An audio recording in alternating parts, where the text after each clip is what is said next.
तुमचं subconscious mind हे 24 तास जे तुम्ही बोलत असता, जे तुम्ही ऐकत असता, जे कळत नकळत तुमच्या कानांपर्यंत पडत असतं, त्या सगळ्या गोष्टी तो नेहमी घेत असतो. सो तुमच्या विचारांमुळे आणि तुमच्या आसपासच्या वातावरणामुळे इवन तुम्ही जे कंटिन्युअसली रील पाहत असताना त्या रील्समधून सुद्धा तुमच्या सबकॉन्शियस माइंडवर परिणाम होत असतो. सो हे जे कंटेंट तुम्ही जे कन्झ्युम करताय, जे बघताय, जे ऐकताय, जे बोलताय, ते सगळा तुमच्या सबकॉन्शियस माइंडचा एक डेटा क्रिएट करत असतो. सो त्याच डेटातून तुमचं आयुष्यसुद्धा घडत असतं. त्यामुळे विचार करताना विचार करून विचार करा. एखादी गोष्ट बघताना ह्याचा तुमच्या मनावर काय परिणाम होतोय हे सुद्धा डिटेलमध्ये बघा. कारण जे तुम्ही बघताय, जे तुम्ही ऐकताय आणि जे तुम्ही स्क्रोल करताय ते सगळं तुम्ही तुमच्या लाईफमध्ये इन्व्हाइट करताय. सो आपल्या सबकॉन्शियस माइंडची जी प्रोसेस आहे ही खूप साधी आणि सोपी आहे. ते एका मशीनप्रमाणे काम करत असतं. जसं जर मी आत्ता हा रिमोट वर फेकला तर तो खालीच पडणार आहे. कारण जरी गुरुत्वाकर्षण आपल्याला दिसत नसलं तरी ते काम करत असतं.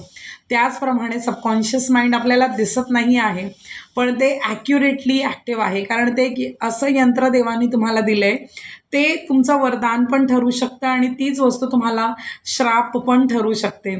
सो वरदान तेव्हा घडेल जेव्हा तुम्ही खूप चांगला विचार स्वतःबद्दल कराल. तुम्ही दुसऱ्यांबद्दल काय विचार करता तेच ठरवतं की तुमच्या आयुष्यात काय घडत असतं. सो म्हणून तो मंत्र आहे ना, हे ईश्वरा सर्वांना चांगली बुद्धी दे, आरोग्य दे, सर्वांना सुखा समाधानात ऐश्वर्यात ठेव. सो जेव्हा मी आधी हे वाक्य ऐकायची तर मला वाटायचं की असं काय, आपण दुसऱ्यांसाठी का बरं मागायचं. सो 8 वर्षाआधी मला जो प्रश्न पडायचा त्याची उत्तरं मला आत्ता भेटायला लागलेत. सो हे सगळं जेव्हा आपण बोलत असतो, सो जेव्हा आपण दुसऱ्यांसाठी जे मागत असतो किंवा जे दुसऱ्यांसाठी फील करत असतो ते आपण आपल्या लाईफमध्ये इन्व्हाइट करत असतो. त्यामुळे प्रत्येक वेळेला तुम्ही अलर्ट राहा. कारण तुम्ही जे विचार करताय तेच तुमच्या आयुष्यात गुणिले 10 होऊन येणार आहे. जसं तांदूळ लावल्यावरती तांदूळच येणार आहे, तिकडे कारलं कधीच नाही उगवणार. सो त्याप्रमाणे तुमचे चांगले विचार हे दुसऱ्यांसाठीचे पण हे तुमचं आयुष्य घडवत असतात. त्यामुळे जितका होईल तितका चांगला विचार करा इतरांसाठी. कोणाबद्दल जेलसी ठेवू नका, जास्त रील्स बघू नका. कारण त्या रील्सचं काम आहे तुम्हाला एंगेज करून ठेवणं. त्याच्या पाठी पण एक त्यांची ट्रिक असते की कसा तो क्लायंट आपल्याला एंगेज करून ठेवता येईल, की तो जास्तीत जास्त वेळ इंस्टाग्रामवर घालवेल, जास्तीत जास्त वेळ फेसबुकवर, यूट्यूबवर घालवेल. कारण जेव्हा तुम्ही त्या अल्गोरिदममध्ये ती गाणी बघत असता, सो समजा आता एखादं गाणं व्हायरल झालं आताच्या हिशोबाने, जर तुम्ही एखादं गाणं घेतलं, सो शेकी शेकी गाणं समजा आता हिट आहे. सो जर तुम्ही एक शेकी शेकी बघितलं तर तसे तुम्हाला त्याच गाण्याच्या 10 रील्स 10 लोकांच्या पद्धतीने वेगवेगळे डान्स केलेले दिसत राहतील. पण मला सांगा त्याच्यातून काही शिकण्यासारखं आहे का. तो कंटेंट कन्झ्युम करून खूप सुंदर पाऊस पडायला लागला आहे. सो मुंबईमध्ये खूप पाऊस आहे आणि जर तो कंटेंट तुम्ही कंटिन्युअसली कन्झ्युम केलात तर त्याने तुम्हाला फायदा तर काहीच नाही होणार आहे. उलट तुमचा वेळ वाया जातोय. आणि आयुष्यात 2 गोष्टी कधीच परत येत नाहीत आणि त्यातली एक गोष्ट आहे ती आहे तुमचा वाया गेलेला वेळ. आणि ही खूप प्रेशियस गोष्ट आहे. ती प्रत्येकाकडे सेम असते. जो अरबोपती आहे त्याच्याकडे पण 24 तास आहे आणि तुमच्याकडे सुद्धा 24 तास आहेत. फक्त ते त्यांच्या 24 तासाचे जे नियोजन आहे ते योग्य पद्धतीने करत असतात. त्यामुळे त्यांच्या सगळ्या गोष्टी ऑटोमॅटिकली छान होत असतात. सो तुम्हाला ठरवायचं आहे की तुम्ही ते अल्गोरिदम फॉलो करून तुम्हाला काही फरक पडणार आहे का. ते गाणं, तो डान्स बघून तुम्हाला 2 मिनिट एंटरटेनमेंट तुमची होत असेल, तुम्हाला बरं वाटत असेल, पण ती एंटरटेनमेंट तुमच्या आयुष्यासाठी, भावी आयुष्यासाठी तर काहीच उपयोगाची नाही आहे.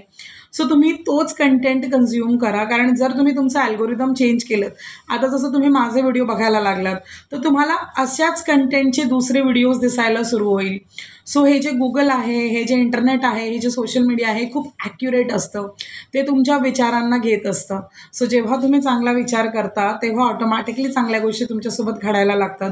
सो प्लीज कृपा करा आणि तुमचा कंटेंट बदला बघण्याचा. कारण जसा तुमचा मोबाईलचा कंटेंट बदलेल तसा तुमचा इथला कंटेंट चेंज होईल आणि तुमचं आयुष्य मार्गी लागेल. कारण तुम्हीही सक्सेसफुल होऊ शकता जर तुम्ही तुमच्या वेळेचं नियोजन केलं तर. सक्सेसफुल लोक आपल्या 24 तासाचा वापर खूप योग्य प्रकारे करतात. त्यामुळे आज ते अरबोपती आहेत.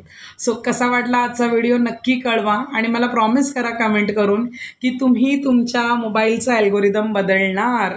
सो कमेंट करा की येस मी बदलणार, मी माझ्या भवितव्यासाठी बदलणार, मी सक्सेसफुल आहे आणि मी बदललो आहे.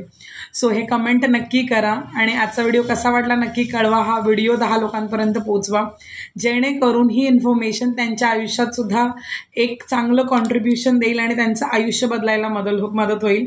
मी लॉ ऑफ अट्रॅक्शन गेल्या 7 वर्षापासून प्रॅक्टिस करते, 3 वर्षापासून ॲक्युरेटली प्रॅक्टिस करते.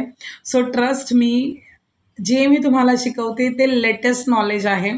सो ते तुम्हाला spirituality plus law of attraction ह्या गोष्टींची सांगड घालून मी शिकवत असते. सो मी अनेक पुस्तकं वाचलेली आहेत, अनेक कोर्सेस केलेले आहेत. सो हा माझा प्रयत्न माझ्या मराठी बांधवांसाठी.